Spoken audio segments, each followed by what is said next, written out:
Podcast. My name's Georgia. I'm here with Matty, Liv, Nina, Claire, Richard and Amy. We're going to do a little discussion on like mental health and recovery and stuff. The effects like your surroundings can have on you when you're trying to like get yourself into a better mindset and, you know, help your mental health, help your sort of recovery, stuff like that. So who wants to kick us off? I'll go. Because like I really relate to like mental health and getting back into a routine and that. Like obviously I'm back from a relapse and about a month and a half back now, and because like my mum is obviously struggling as well, because she's got cancer and she's struggling with her mental health regarding everything, and coming out of hospital and then coming back into an environment where two people are struggling was really hard to like get into a really good routine and be like, because our energies are feeding off each other all the time, so it's like when she's negative and I'm alright, her negativity feeds off my negativity, feeds off her negativity, so then we're just dead negative together, like, oh, this is shit, life's shit, and it is really tough. That's like that saying, isn't it? You are what you surround yourself with. Exactly. You know, if you sit in a room with 5 using addicts, you'll be the 6th. Yeah. Say if you sit in a room with 5 millionaires, you'll be the 6th. Yeah. You know, and just take a second to like give a bit of credit to that, trying to get into a routine. You know, because I've just like, my whole life was sort of thrown up in the air a few months ago, and it's graft to try and get a new routine. It is. Trying to establish a new normal as well, like, because obviously my health's bad and it's consistency. Like, I remember like my sponsor send me 5 things you're grateful for every morning. Now I've done a gratitude list for 4 years, but I've done for about 3 months I didn't do a gratitude list. And for like the first 2 weeks of trying to find 5 things I was grateful for every morning, and I was just like, in it. But like now I'm doing 10 every morning, no problem. Do you know what I mean? And it's just that consistency and the commitment and just getting it done every single day. It's like the readings with recovery. That's like the suggested things or whatever. I wish someone like drilled that into you. To be fair, it shouldn't be a suggestion. It should be like, do it. But like your readings of a morning, you know, just that can set you off on a. If I wake up before Remy and I have a chance to do my readings and my prayers, I'm a completely different person. Yeah. You know, I can get her ready for school, we're laughing, we're dancing, we're walking out the door at 8 o'clock, happy as Larry. If I don't, I'm like, where's your tights? I can't find breakfast, what do I do? Yeah. I had 7 months in hospital. I was sectioned for 6 and I was a volunteer informal patient for a month or 6 weeks. And it's surprising how quickly you get used to the hospital routine. Yeah. It is, like, that's been so hard for me coming out of hospital this time and having to go home. Like, because you have all the help, and I was sorry for interrupting you, by the way. Right. But like, I was laying in bed last night and it's like, I want to go back to hospital. Like, I hated it because it was really traumatic. But like, I want to go back to hospital because I loved it. I had people that was caring for me all the time. That's right. Everybody knows you I now. want to go about that, like, with the mental Check me in health. for a week. There's always company. There's always like a nurse. Or you can be on your own if you want to Yeah, like the nurses, because I had my own room when I was in hospital, but the nurses always come and sat in with me and spoke to me because they knew how much I was struggling. So it's like, I always had someone who was trained in that field around me, and it was like, it was so comforting to know that if I needed someone, I just rang my buzzer and they was there in a second, and like stuff like that. And yeah, I really struggled. I have really, really struggled coming out of hospital this time. I kept a routine because I had breakfast 8 to 8:30, and then apart from, I give myself Sunday off. I'm wearing trackies all day on Sunday. Sometimes I don't shave, but the rest of the week I shave. I get up, get dressed. Shave, shower, get dressed, have my breakfast and medication before 9 o'clock. Because I had carers coming in at the beginning, and they could arrive any time between 8 and 9. And I actually said to the male nurse, I said, if you ever come after 9 o'clock and I'm not changed and ready, I said, rip whatever, I'm telling you now, while I'm sane, rip whatever clothes I'm wearing off and kick my sorry ass into the bathroom to the shower, because I needed that, because that's when I went wrong before. When I came out, I was all right for a bit and I was discharged, and then I started not getting up in the morning or getting up later, then not showering, not changing properly, and I thought, I'm not going anywhere and nobody's coming to the door, why bother? So even if there's nobody, increasingly rare now because I'm quite busy with all this group activities and things, but even if I'm not going anywhere, I just still make sure I get up and change. See, that's something I really struggle with. Like, obviously I've got my addiction side of things that I need to work on, but I've got severe mental health as well. And I found since this time, coming back round from a relapse, I've suffered so bad from my mental health. I don't want to get out of bed. I just feel like I've got a dark cloud over me all the time, and like I'm not allowed to be on my mental health meds anymore. Pushing yourself to come to these groups and stuff like that is helping you. Yeah, it does. It helps me massively. It does. It helps, because if I didn't come here today, which I wasn't going to because I overslept, I would have just stayed in bed till I had to go to the doctors until I had to get changed. And that's what it's like for me most days. But then it's like a tale of two halves for me, because it's like sometimes I do need to stay in bed because of my health, but then it's like I'm on a thin line all the time, because it's like I need to get busy and stay out because of my mental health, my addiction side of things, but then I can't do too much, because when I do too much I leave myself in a lot of pain. Take care of your body at the same time. And it like this transition for me right now has been really hard, and I'm not allowed to have my counselling because basically they've said they're not doing counselling with me just yet because my head's a bit too fucking scatty, sorry I've just swore, and I'm not allowed my mental health meds because of my kidneys now, so it's like everything has changed, and it's stressful, and like when you've already got severe mental health problems anyway, to come into this, it's been really, really hard. But I'm just grateful that I've got the people. Get on, Matty, because you know you've been in recovery for like a long time now, and obviously life stuff has happened. So this is when I think about like routine. So it's really important for me to have a routine.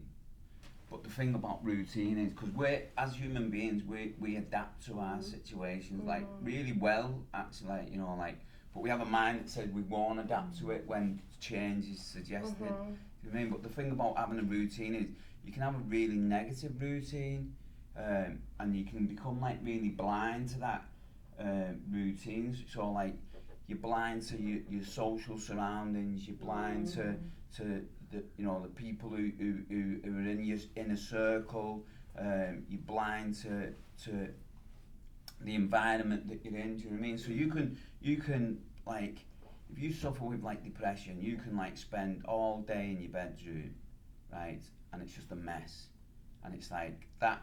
It's like you don't even see it. Do you know what I mean? Or you kind of like block it out somehow.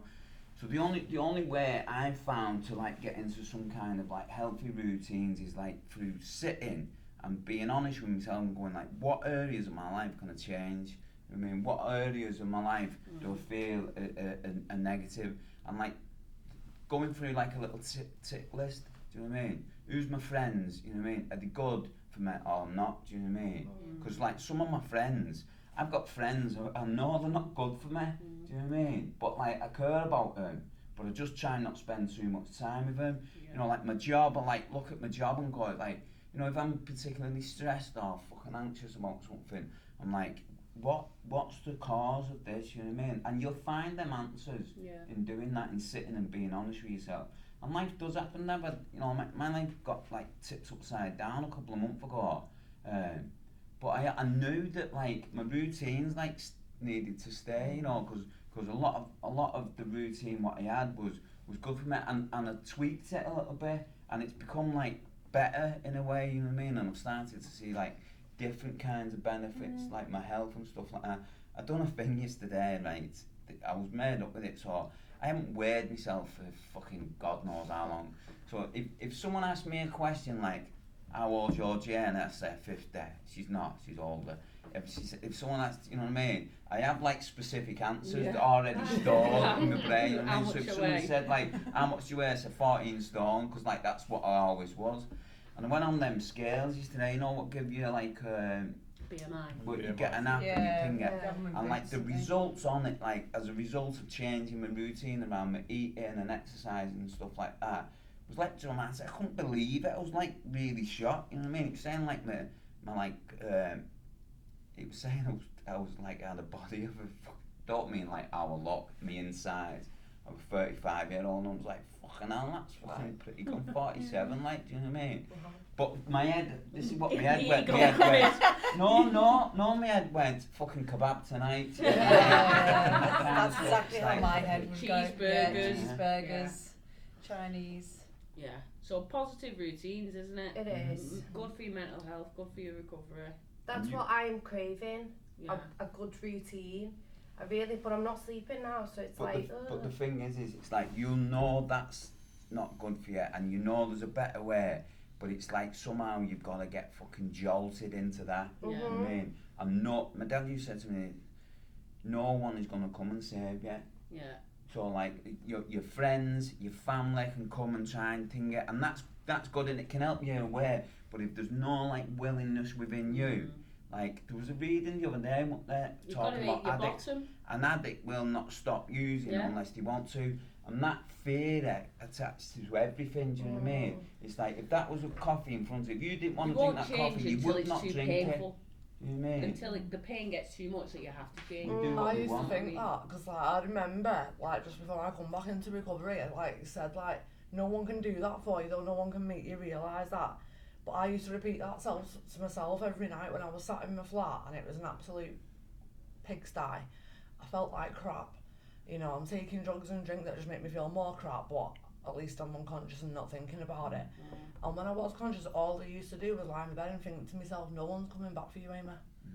And that's all. And it was a depressing thought, to be honest. You know, it was sad at the time, but I used to sit on my own at night thinking no one's coming back for you. And that's what makes you. Because I had loads of people who was trying to fucking save me, and I just wanted them to do one. Me too. Well, it's only when you reach that point that you start to stand up by yourself, because no one's coming back to hold you up. But it's like you need to get up yourself. And, you know, that was what made me get I'll tell back you up. a really good tip around that, and I learnt this off Jordan Peterson. So if you've got areas in your life that you need to change, right? So we ain't gonna change dramatically overnight.